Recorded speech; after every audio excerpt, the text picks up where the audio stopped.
राष्ट्रगान की 52 सेकंड सिर्फ खड़े होकर गाना या वंदे मातरम भारत माता की जय के जोरों शोरों से नारे लगाना ही देशभक्ति है।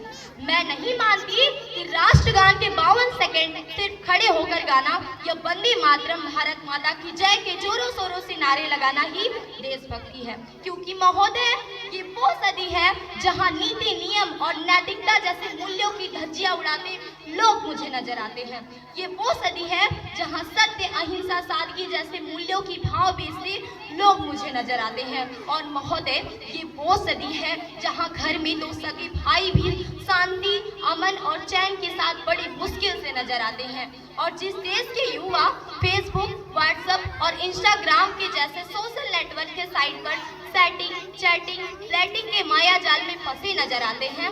अरे मुझे तकलीफ तो तब होती है जब आज का ये नौजवान, जिनके कंधों पर जिम्मेदारी है राष्ट्र निर्माण की और देश समाज की आसम को छोड़कर रखने की, वही युवा आज मुझे पबजी गेम में डूबा हुआ नजर आता है। वही युवा मुझे आज पबजी गेम में डूबा हुआ नजर आता है और शराब की लत में भीगा नजर आता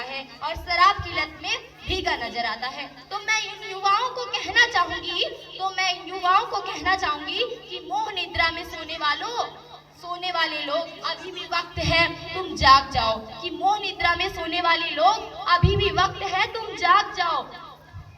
अजी इस मुल्क को खतरा ना हिंदुओं से है ना बेईमानों से है। अजी इस मुल्क को खतरा ना हिंदुओं से है ना मुसलमानों से है। अजी इस मुल्क को खतरा केवल बेईमानों और गद्दारों से है। एक सैनिक बनकर सेना में जाना ही देशभक्ति नहीं होती। एक सैनिक बनकर सेना में जाना ही देशभक्ति नहीं होती। आजादी के पूर्व बात कुछ और थी और आज बात कुछ और है। तब जाकर झांसी की रानी लक्ष्मीबाई से लेकर शहीद आजम भगत सिंह तक, चंद्रशेखर आजाद से लेकर महात्मा गांधी तक, इन्हें हम देशभक्त कहते हैं। परंतु आज मैं देशभक्त कहूँ तो कहूँ किसे? अपने परिवार, समाज और राष्ट्र प्रति संपूर्ण का भाव है। देशभक्ति हर देशद्रोही के जीवन में आने वाला तूफान है। देशभक्ति धर्म, लोकता को पछाड़कर ईमानदारी से किया गया हर वो काम देशभक्ति है। एक गरीब बीमार बुजुर्ग को दवाई दी जाए, वो है देशभक्ति।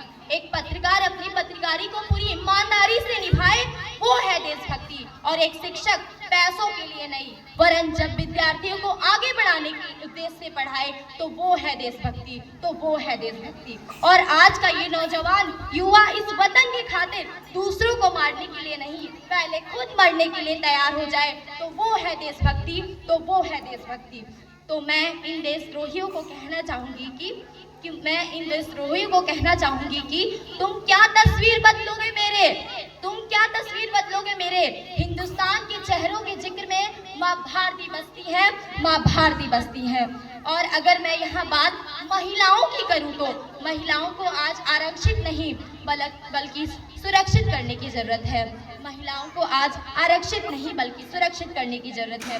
तो नारी सशक्तिकरण में मैं कुछ लाइनें अदा करना चाहूंगी कि इस वतन की रक्षा कि हम लड़कियों का भी हक है, कि इस वतन की रक्षा करने के लिए हम लड़कियों का भी हक है। और इतिहास की किताब उठाकर देख लो, जिनको भी हमारी काबिलियत पर शक है,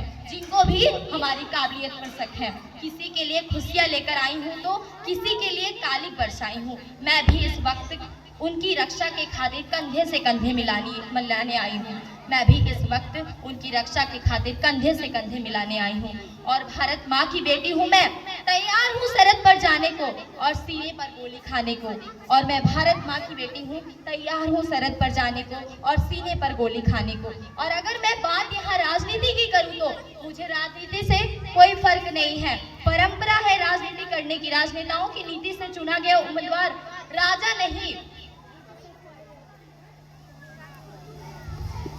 वरन सेवक होना चाहिए, जो जनता को हर समस्याओं का निदान कर सके। और हाँ, संसद में लड़ झगड़ कर नहीं, वरन सोच समझकर फैसला लिए जाए, तब हमारा राष्ट्र निर्माण संभव होगा। तो मैं कुछ लाइनें अदा करना चाहूंगी जिन्हें हम हार समझ बैठे हैं, गला अपना सजा बजाने को, जिन्हें हम हार समझ बैठे हैं गला अपना सजाने को, वही अब नाग बन बैठे हैं हम ही को काट खाने को, वही अब नाग बन बैठे हैं हम ही को काट खाने को। हमारा राष्ट्र निर्माण तब संभव है जब गरीबों को झोपड़ी को बदलकर उसका अपना घर होगा।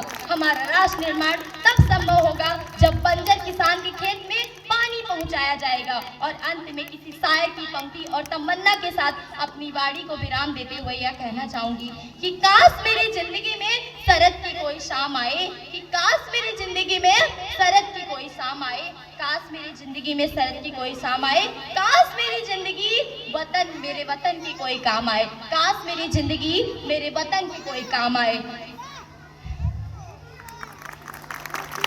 जिक्र हो शहीदों का तो उनमें मेरा भी एक नाम लिख देना, कि जब जिक्र हो शहीदों का तो उनमें मेरा भी एक नाम लिख देना। जब कोई मेरे बारे में पूछे तो मेरी यह पहचान लिख देना, जब कोई मेरे बारे में पूछे तो मेरी यह पहचान लिख देना। उठाना तिरंगा झंडा सीने पर हिंदुस्तान लिख देना, उठाना तिरंगा झंडा सीने पर हिंदुस्तान लिख देना।